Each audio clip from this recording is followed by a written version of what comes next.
আফগান ক্রিকেটের সবচেয়ে বড় তারকা রশিদ খান মাঠের পারফরমেন্স দিয়ে সব সময় নিজেকে প্রচারের আলোয় রাখেন এই লেগ স্পিনার। তবে এবার তিনি আলোচনায় এলেন বিয়ে করে। কয়েক বছর আগেও তিনি জানিয়েছিলেন বিশ্বকাপ না জিতে বিয়ে করতে চান না। চলতি বছর প্রায় তার কাছাকাছি পৌঁছেও গিয়েছিল আফগানিস্তান, তবে সেমিফাইনালে দক্ষিণ আফ্রিকার কাছে হেরে সেই স্বপ্ন আর সত্যি হয়নি রশিদদের। নিজের সেই কথাও তাই আর রাখা হলো না তার। বৃহস্পতিবার বিয়ে করেছেন এই লেগি, সাথে বিয়ে করেছেন তার দুই ভাইও।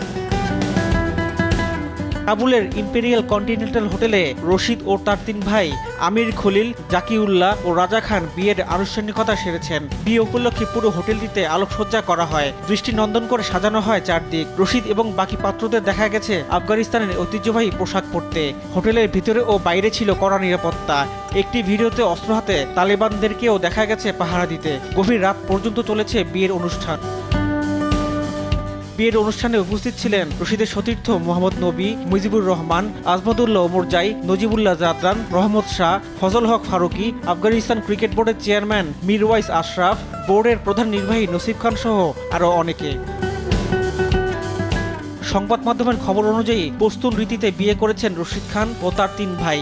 তবে তাদের স্ত্রীদের নাম পরিচয় এখনো প্রকাশ্যে আসেনি। বিয়ের অনুষ্ঠানে রশিদ ও তার ভাইদের সঙ্গে তোলা একাধিক ছবি সামাজিক যোগাযোগ মাধ্যমে পোস্ট করেছেন আফগানিস্তানের অলরাউন্ডার মোহাম্মদ নবী। সেখানে রশিদ এবং তার ভাইদের শুভকামনাও জানিয়েছেন তিনি।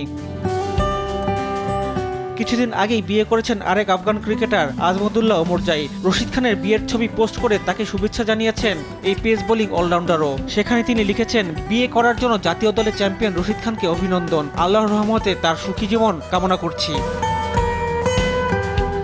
2020 সালে রশিদ নাকি জানিয়েছিলেন বিশ্বকাপ না জেতা পর্যন্ত বিয়ে করবেন না। তবে 2022 সালে বাংলাদেশ সফরে এসে রশিদ অবশ্য এই দাবি অস্বীকার করেছিলেন। রিফাত আঞ্জুম, দেশ টিভি, স্পোর্টস ডেস্ক।